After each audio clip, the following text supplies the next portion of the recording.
Tekbir! Allahu Ekber! Yaşasın ümmet! Yaşasın vahdet! Yaşasın ümmet! Yaşasın vahdet! Yaşasın ümmet! Yaşasın vahdet! Yaşasın ümmet! Yaşasın İsrail! Kahrolsun Amerika! Kahrolsun İsrail! Kahrolsun Amerika! Kahrolsun İsrail! Hz. Muhammed Mustafa sallallahu aleyhi ve selleme zafer nasip edensin.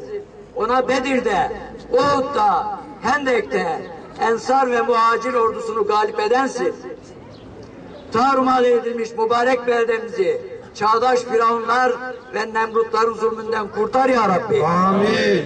Bu dava için cihad eden, başta Filistin kardeşlerimiz olmak üzere tüm mücahitleri mansur ve muzaffer eyle ya Rabbi. Amin.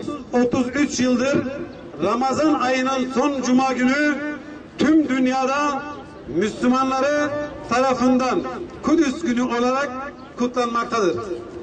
Dünya Kudüs günü Müslümanların hep bir ağızdan Siyonist İsrail'in varlığına olan öfkesini en gür sesle haykırdıkları gündür. Yaşasın Müslümanların vahdeti! Yaşasın Müslümanların vahdeti! Eğer bütün Müslümanlar tepki gösterse böylesi fesatçıların önünü alabiliriz.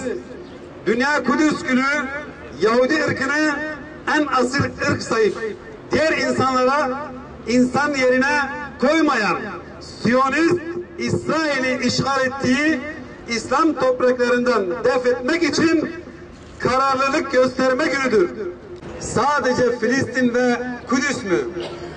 Mısır, Suriye, Afganistan, Arakan, Irak ve diğer İslam beldelerinde de Müslümanlar mağdur, mahzun, mazlum ve işgal altında değil mi? Bu İslam beldelerinde de kardeşlerimizin vahşice katledilmesine daha ne kadar susacak ve onların yardım isteyen seslerine ne zaman cevap vereceğiz? Ey yüce Rabbimiz, bizi sana verdiği ahdi yerine getiren kullarından kıl. Amin. Hayatımızı sana adanmış bir hayat kıldığın gibi ölümümüzü de senin yolunda şehadet ile süsle.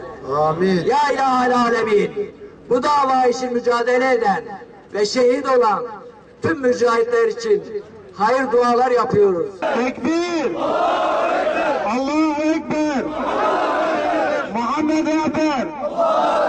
Kahrolsun Amerika!